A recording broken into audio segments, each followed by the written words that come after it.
में खबरें उत्तराखंड से और सबसे पहले बात हरिद्वार से करते हैं, जहां पर एक सड़क हादसा हुआ है और भीषण सड़क हादसा हुआ है। 4 लोगों की मौत हो गई है। बहादुराबाद में शनि मंदिर के पास देर रात सड़क किनारे खड़े ट्रक से एक कार टकराई है। हादसे में कार सवार 4 लोगों की मौत हो गई, जबकि एक की हालत गंभीर बताई जा रही है, जिसे इलाज के लिए अस्पताल ले जाया गया। हरियाणा के रेवाड़ी से कार सवार हरिद्वार जा रहे थे, तभी यह हादसा हुआ है।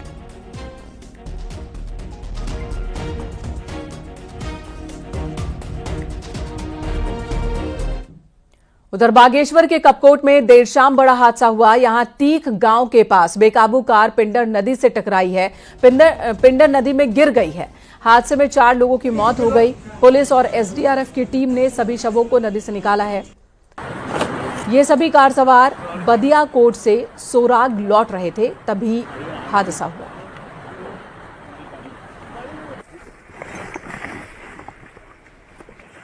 जो पिंडर नदी थी उसमें कार गिरी हुई दिखी गई और उस कार से कुछ दूरी पर ही नीचे खाई में ही जो चौथा व्यक्ति था, जिसका नाम सुंदर ऐठानी था, वो भी मिल गया था। उसकी लाश भी बरामद कर दी गई है। इसके बाद जो 3 शव जो कल रात को मिले थे वो जिला अस्पताल बागेश्वर में आ चुके हैं, जिनका पोस्टमार्टम एवं पंचायतनामा की कार्यवाही की जा रही है। विकासनगर के हरबटपुर में सड़क हादसे में एक शख्स की मौत हो गई, जबकि 2 लोग गंभीर रूप से घायल हैं। देर रात हरबटपुर चौक के पास सब्जियों से भरे पिकअप और कार की जोरदार टक्कर हुई। ये टक्कर इतनी भयानक थी कि दोनों गाड़ियों के परखच छोड़ गए। हादसे में कार सवार शख्स की मौत हो गई, जबकि पिकअप सवार 2 लोग गंभीर रूप से घायल हुए, जिन्हें अस्पताल ले जाया गया।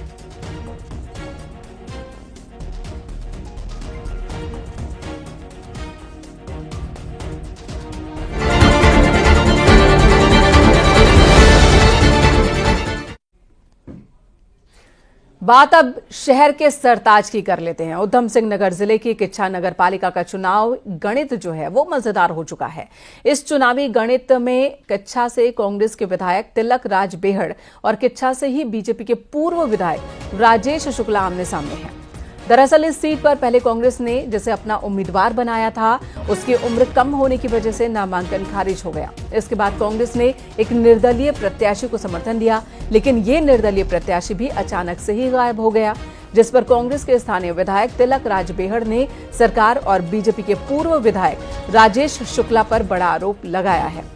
बेहड़ ने कहा कि बाहुबल का इस्तेमाल कर बीजेपी ने उनके समर्थित कैंडिडेट को किडनैप करवा दिया है। अब दबाव डालकर नॉमिनेशन भी वापस करा रहे हैं।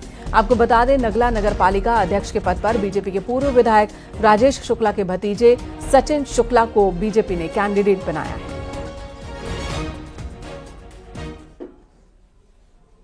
बाहुबली के नाम पर इनके पास सब कुछ है, सत्ता भी है, सब कुछ है, उसका दुरुपयोग किया। अब वो आएगा, वो जरूर कहेगा कि मैं मर्जी से गया था। जो व्यक्ति 2 दिन किसी के कब्जे में रहेगा, हथियारों से डराया जाएगा, पैसे से लालच से डराया जाएगा, वो आके तो उन्हीं की भाषा बोलेगा। अब आज आ जाएगा, पर्चा वापस लेगा तो उन्हीं की भाषा बोलेगा, वो हमारी भाषा तो बोलेगा नहीं। पूरा नहीं, मेरा सपना कोई निर्विरोध का नहीं था, लेकिन अगर कोई विरोध हमारा ना करे तो मुझसे कहें हमारा विरोध करो। मान लीजिए कोई प्रत्याशी अगर पर्चा वापस ले रहा हो तो हम क्या कहें उससे, बेहड़ जी की तरह कि ना लो। बेहड़ जी ये कह रहे हैं बेहड़ जी मैं किसी क्यों उठा ले जाऊंगा? अगर ऐसा कुछ है तो क्या उनके परिवार परिजनों ने या किसी ने कोई शिकायत की है क्या? किच्छा में नगला सीट पर कांग्रेस समर्थित प्रत्याशी को बीजेपी द्वारा किडनैप किए जाने का पूर्व मंत्री तिलक राज बेहड़ के बयान पर सियासत है। बीजेपी के प्रदेश अध्यक्ष महेंद्र भट्ट का कहना है कि किच्छा में तिलक राज बेहड़ का जनाधार समाप्त हो चुका है। वे हार के डर से बोल रहे हैं इस तरह की बातें। महेंद्र भट्ट का कहना है कि कांग्रेस के प्रत्याशी की उम्र कम थी, इसलिए उसका नॉमिनेशन रद्द हुआ। कांग्रेस किसी और प्रत्याशी को पकड़ने की कोशिश कर रही थी। कांग्रेस के दबाव से बचने के लिए कोई व्यक्ति अगर इधर उधर चला जाता है तो इसमें बीजेपी का कोई दोष नहीं है।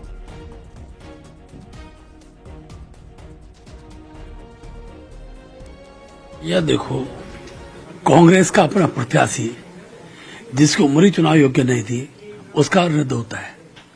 कांग्रेस किसी और व्यक्ति को पकड़ने का प्रयास करती है, और कांग्रेस के दबाव से बचने के लिए अगर कोई व्यक्ति इधर उधर चला जाता है, उसके लिए भाजपा कहां दोषी है? ये तो हार के कारण खिरसाली बिल्ली खम्मा नोचे वाला रोल तिलक राज बेहड़ जैसे वरिष्ठ नेता कर रहे हैं। उनका जनाधार वहां समाप्त हो चुका है। भारतीय जनता पार्टी नगला सीट को अच्छे मतों से जीते, कितना मैं विश्वास कह सकता हूँ। नगर निकाय चुनाव के लिए आज नाम वापसी की आखिरी तारीख है। वहीं निकाय चुनाव के रण में उतरे बागी नेता बीजेपी और कांग्रेस दोनों का ही गणित बिगाड़ रहे हैं। ऐसे में रूठे नेताओं को मनाने का सिलसिला भी चल रहा है। बीजेपी को उम्मीद है कि सभी लोगों को मना लिया जाएगा और बीजेपी के बागी अपना नाम वापस ले लेंगे। दरअसल बागियों की वजह से कई जगह पर मुकाबला त्रिकोणीय हो गया है और ऐसे में बीजेपी कांग्रेस दोनों ही चाहती हैं कि बागियों को मना लिया जाए, उनका नाम वापस करा लिया जाए।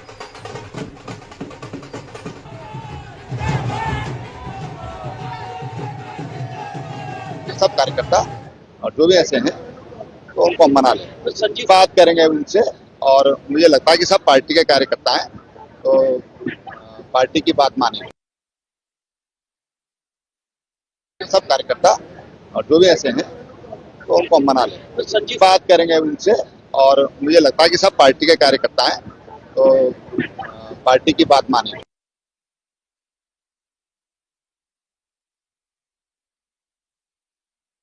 चुनाव की हलचल तेज हो गई है। नाम वापस लिए जाने का आज आखिरी दिन है और ऐसे में बीजेपी और कांग्रेस के सामने सबसे बड़ी चुनौती यही है कि अपनी पार्टी के बागी नेताओं का नॉमिनेशन किस तरह से वापस करवाया जाए, जिन लोगों ने चुनौती को बढ़ा दी है। सुनील नवप्रभात हमारे सहयोगी देहरादून से इस वक्त हमारे साथ जुड़ चुके हैं। सुनील, ये चुनौती तो बीजेपी के सामने भी है, कांग्रेस के सामने भी है, क्योंकि बागी उनके लिए मुश्किलें खड़ी कर रहे हैं। इस वक्त अगर हम हालात की बात करें तो किसने कितना कंट्रोल किया है? देखिए, मैंने कहा बीजेपी और कांग्रेस दोनों ही पार्टियों की पहली प्राथमिकता है कि 5 बजे से पहले जो बागी मैदान में है उनको किसी तरह से मना लिया जाए, क्योंकि 5 बजे के बाद नॉमिनेशन जो वापसी की जो अंतिम डेट है वो समाप्त हो जाएगी। इसके बाद कोई भी नॉमिनेशन वापस नहीं ले पाएगा।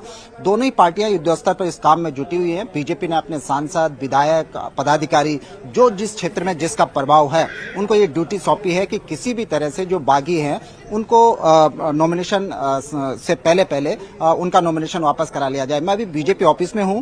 यहां पर आप देख सकते हैं खासी चहल पहल है। बीजेपी के जो प्रदेश अध्यक्ष है महेंद्र भट्ट, वो अभी ऑफिस में बैठे हैं। इसका सीधा ताल्लुक इस बात से है कि बागियों को किस तरह से बीजेपी मना रही है। जो विधायक है, जो पदाधिकारी हैं, जो क्षेत्र में उन लोगों से लगातार संपर्क किए हुए हैं, वो यहाँ पर प्रदेश अध्यक्ष से बात करा रहे हैं। जिनकी बातें जिनके कुछ और मुद्दे हैं तो मुख्यमंत्री भी उनसे सीधे बातचीत कर रहे हैं। कल आपने देखा कि राजकुमार ठुकराल जो पिछले 3 साल से बीजेपी छोड़ चुके थे, कल बीजेपी ने उनको भी देहरादून बुलाया, उनसे भी बातचीत हुई, क्योंकि रुद्रपुर में राजकुमार ठुकराल ने भी निर्दलीय वहां पर नामांकन कराया और बीजेपी को लगता है कि इससे उसका गणित वहां पर नगर निगम में गड़बड़ा सकता है। इसीलिए राजकुमार ठुकराल को कल यहां पर बुलाया गया, उनका मान मनोबल किया गया और उनसे कहा गया कि वो नाम वापस ले लें। बहुत संभव है कि राजकुमार ठुकराल आज नाम वापस ले लेंगे। इससे पहले बीजेपी प्रदेश अध्यक्ष ने यहाँ पर प्रेस कॉन्फ्रेंस भी की और उन्होंने ये दावा किया कि बीजेपी ने कहा था कि करीब 25 नगर निकायों में ऐसे हैं जहां पर उनके बागी खड़े हुए हैं। तो बीजेपी का क्या है कि आधे से ज्यादा जो बागी हैं उनको बिठाया जा चुका है और बाकी जो बगावत करके गए हैं देर शाम तक, यानी 5 बजे से बाकियों को मनाने का सिलसिला भी चल रहा है। दोनों ही 1:30 से ज्यादा का वक्त हो रहा है इस वक्त और शाम 5 बजे तक का ही वक्त है कि कोई प्रत्याशी, कोई उम्मीदवार अपना नाम वापस ले सके। तो ये कवायद दोनों ही पार्टियों में चल रही है। इसी बीच एक बहुत ही रोचक स्थिति देखने को मिल रही है किच्छा में, जहां पर कांग्रेस की ओर से गजब के आरोप लगाए जा रहे हैं। कांग्रेस का आरोप है कि बीजेपी के पूर्व विधायक वो कांग्रेस के प्रत्याशी का उन्होंने नॉमिनेशन कैंसिल करवा दिया और जिस निर्दलीयों को समर्थन दिया है कांग्रेस ने, उसे किडनैप करवा लिया है। इस पर भी कुछ बताएं। देखिए, पूरे प्रदेश में अधिकांश सीटों पे लगभग ऐसी स्थिति बनी हुई है कि जहां विवाद की स्थिति लगातार बनती जा रही है।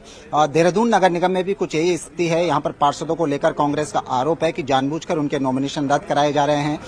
जो किच्छा की हम जो बात कर रहे हैं, यहाँ पर नगला जो नगर पालिका सीट है, यहाँ पर जो कांग्रेस कैंडिडेट था उसकी उम्र कम थी। ये नॉमिनेशन के दौरान ये पता लगा तो उसका नामांकन रद्द हुआ। जो पूर्व मंत्री हैं तिलकराज बेहड़, उन्होंने एक निर्दलीय को समर्थन दिया, यानी कांग्रेस ने एक निर्दलीय को समर्थन दिया। तिलकराज बेहड़ ने बाकायदा न्यूज 18 से बातचीत में ये बात कही थी कि उस निर्दलीय प्रत्याशी को, जिसको कांग्रेस इसके बाद समर्थन कर रही थी, बीजेपी के जो स्थानीय नेता हैं उन्होंने उनका किडनैप कर लिया और लगातार उससे बातचीत नहीं हो पा रही है। आज हमने महेंद्र भट्ट से यही बात जानने की कोशिश की कि कांग्रेस के आरोप हैं कि आप प्रत्याशियों को वहां पर सीधे किडनैप कर रहे हैं। तो आपने सुना कि महेंद्र भट्ट ने क्या कहा। उन्होंने कहा कि बिल्कुल महेंद्र भट्ट का यही कहना है कि आखिर कांग्रेस के प्रत्याशी का नॉमिनेशन रद्द होता है, वो भी उम्र कम होने की वजह से, तो इसमें बीजेपी का क्या दोष है, ये कहना है उनका। और जाहिर सी बात है कांग्रेस पर भी सवाल हो रहा है, जब इतना सोचकर, इतने मंथन के बाद और इतनी मीटिंग्स के बाद आपने प्रत्याशी उतारा, क्या उसकी उम्र नहीं देखी गई थी? अगली खबर का रुख कर लेते हैं। निकाय चुनाव में बीजेपी संगठन ने अपने विधायकों, मंत्रियों और सांसदों पर निकाय चुनाव जिताने की जिम्मेदारी सौंपी है, तो कांग्रेस इसे बीजेपी की घबराहट बता रही है। इसी पर आपको ये रिपोर्ट दिखाते हैं।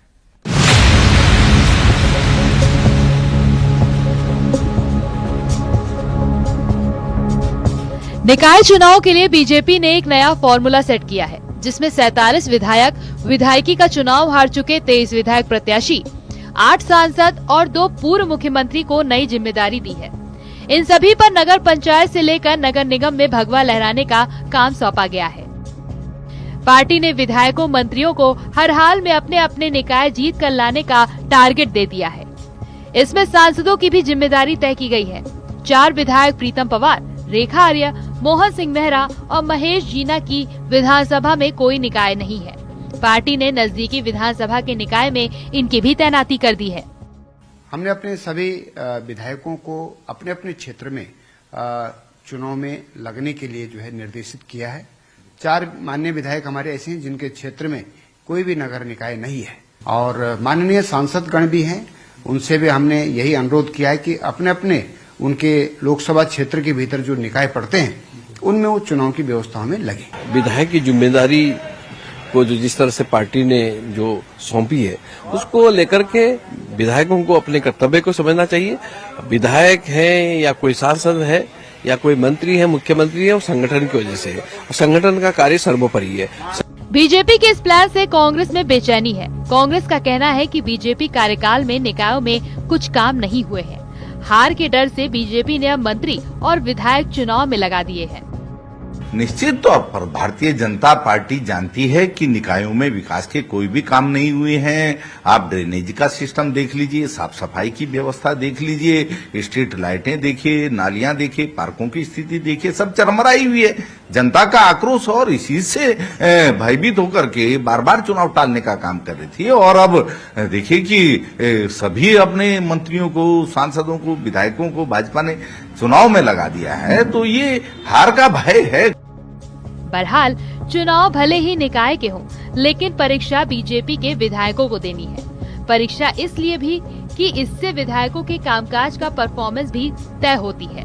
नतीजा पक्ष में रहा तो इसे पॉजिटिव परफॉर्मेंस माना जाएगा, और यदि परिणाम अनुकूल नहीं रहा तो विधायकी के रिपोर्ट कार्ड पर संगठन की कलम भी चल सकती है। न्यूज़ 18 के लिए देहरादून से सुनील नौप्रभात की रिपोर्ट। और निकाय चुनाव की वोटिंग से पहले दल बदल का दौर भी जारी है। अल्मोड़ा में आम आदमी पार्टी के जिलाध्यक्ष समेत कई लोगों ने कांग्रेस की सदस्यता ली। कांग्रेस विधायक मनोज तिवारी और कांग्रेस के जिलाध्यक्ष ने सभी को सदस्यता दिलाई। वहीं कांग्रेस ने निकाय चुनाव में जीत का दावा भी किया।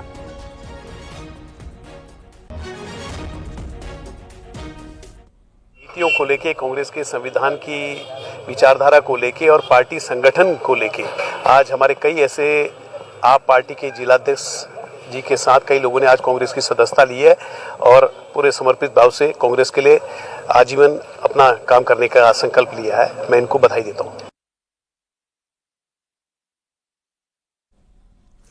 उधम सिंह नगर पुलिस ने रिफाकत नाम के एक बदमाश को एनकाउंटर के बाद गिरफ्तार किया, जिसके पास से 1 किलो स्मैक बरामद की गई, जिसकी अंतर्राष्ट्रीय बाजार में कीमत तकरीबन 3 करोड़ रुपए है।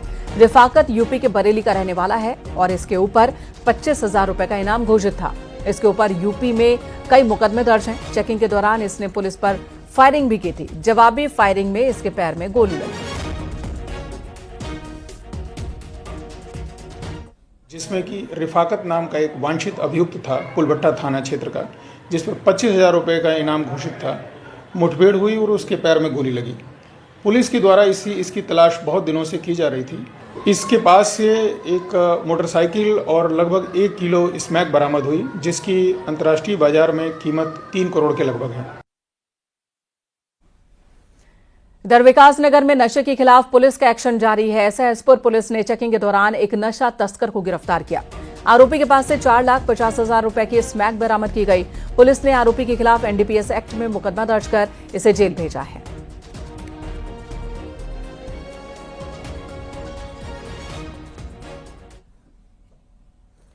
रुड़की में 2 अलग अलग जगह से पुलिस ने 2 तस्करों को नशे के सामान के साथ गिरफ्तार किया। पहला मामला पिरान कलियर का है। यहां पुलिस ने चेकिंग के दौरान एक नशा तस्कर को गिरफ्तार किया, जिसके पास से 3.5 किलो गांजा बरामद किया गया। आरोपी हिस्ट्री शीटर है और मुजफ्फरनगर, हरिद्वार जिले में 8 से ज्यादा केस आरोपी के खिलाफ दर्ज हैं। दूसरा मामला रुड़की के सिविल लाइन कोतवाली पुलिस ने चेकिंग के दौरान एक नशा तस्कर को गिरफ्तार किया। इसके पास से अवैध स्मैक बरामद की गई। पकड़ा गया आरोपी मुरादाबाद का रहने वाला है।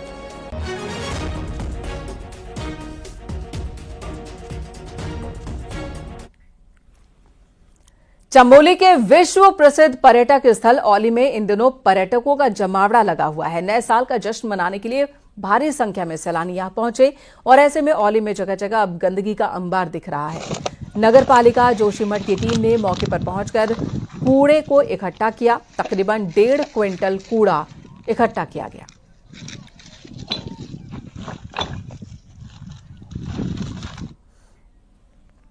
उत्तराखंड के पहाड़ों का प्रकृति ने खूब श्रृंगार किया है और यही वजह है कि देश और विदेश से बड़ी संख्या में लोग खूबसूरत वादियों के दीदार के लिए पहुंच रहे हैं। ट्रैकिंग कर रहे हैं, कैंपिंग कर रहे हैं, हाइकिंग कर रहे हैं।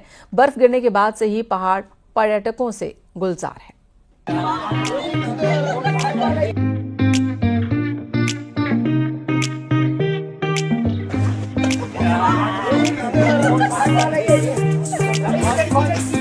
नए साल में भी पहाड़ पर्यटकों से गुलजार हैं। पर्यटन स्थल हर्षिल, दयारा और केदार काठा पर्यटकों से पैक हैं। करीब 5000 से ज्यादा पर्यटक पहुंचे हुए हैं, जो बर्फबारी के बीच कैंपिंग, ट्रैकिंग और हाइकिंग का मजा ले रहे हैं। तस्वीरें बयां कर रही हैं कि किस तरह पहाड़ की वादियों में पर्यटक लुत्फ ले रहे हैं। पहली बात तो इससे सुंदर कोई वैली ही नहीं है। बहुत सुंदर है ये जगह, मतलब यहाँ पे इतना पीस है, पर स्नोफॉल के बाद से और ज्यादा अच्छी हो गई है। बस यहाँ पे प्रॉब्लम है क्या, यहाँ पे पानी जम जाता है। यहाँ पे अगर पानी न जमे तो उसके अलावा कोई प्रॉब्लम ही नहीं है। और यहाँ के लोगों की एक खास बात यह है कि यहाँ के लोग जो है बहुत अच्छे हैं, नेचर वाइज और कोऑपरेटिव भी बहुत हैं। तो मैं कहना चाहूँगा कि आप हर्षिल वैली और उत्तराखंड जरूर घूमने आए। केदार काठा में सूर्य उदय का नजारा पर्यटकों को अपनी ओर आकर्षित करता है। पर्यटकों की बढ़ती तादाद से होटल कारोबारियों के चेहरे भी खिले हुए हैं। वहीं प्रशासन भी लगातार शीतकालीन पर्यटन व्यवसाय को बढ़ाने पर जोर दे रहा है। केदार काठा में सबसे जो मेन जो दृश्य है वो सूर्योदय का है। सूर्योदय यहाँ का भव्य और बड़ा दिव्य है और उसको देखकर पूरे पर्यटक मोहित हो जाते हैं। और हमारे होम स्टे वालों के माध्यम से, टूर ऑपरेटरों के माध्यम से, सभी एजेंसियों के माध्यम से सभी पर्यटकों की सुव्यवस्थित मेहमान नवाजी की जा रही है। हमारा ये प्रयास है कि ये जो लोग टूरिस्ट आ रहे हैं उनको जितनी भी संभव सुविधाएं हैं वो हम दें और हम दे भी रहे हैं। और ये हमारा प्रयास रहेगा। हमारा एक प्रयास है, हम चाहते हैं कि बाहर के टूरिस्ट पूरे शीतकाल के दौरान जनवरी, फरवरी, मार्च में यहाँ आते रहें। उत्तरकाशी में आने वाले पर्यटक यहाँ की हसीन वादियों को देख काफी खुश नजर आ रहे हैं और यहाँ के पर्यटक स्थल पर्यटकों की पहली पसंद बनते जा रहे हैं और हर साल पर्यटकों की तादाद में लगातार इजाफा हो रहा है। न्यूज़ 18 के लिए उत्तरकाशी से बलबीर परमार की रिपोर्ट।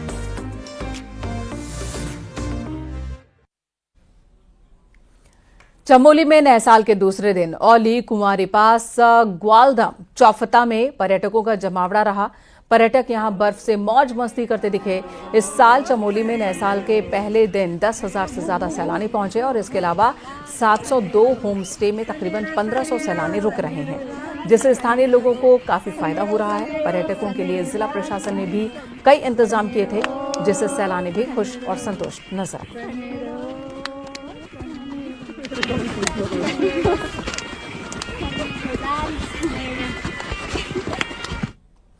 उत्तरकाशी के ऊंचाई वाले इलाकों में बर्फ की वजह से सड़कों पर फिसलन बढ़ गई है। प्रशासन की टीम बर्फ हटाने में जुटी है और सड़क को ठीक किया जा रहा है। प्रशासन का कहना है कि पहाड़ आए सैलानियों को किसी भी तरह की कोई दिक्कत ना हो, इसकी पूरी एहतियात इसके लिए बरती जा रही है। चुनौतियां हैं, इनसे निपटने के लिए प्रशासन पूरी तरह से तैयार है। ये रोड बीआरओ की है और वहाँ पे जो है हमारे पास स्नो कटर मशीन, जेसीबी वगैरह पर्याप्त मात्रा में है।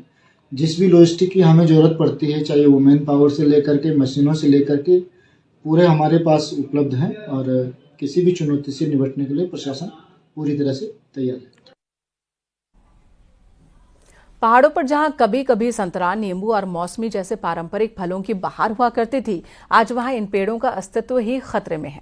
लगातार सूखते पेड़ और नई खेती तकनीकों की अनदेखी ने इन फसलों को और इन फलों को विलुप्ति के कगार पर पहुंचा दिया है।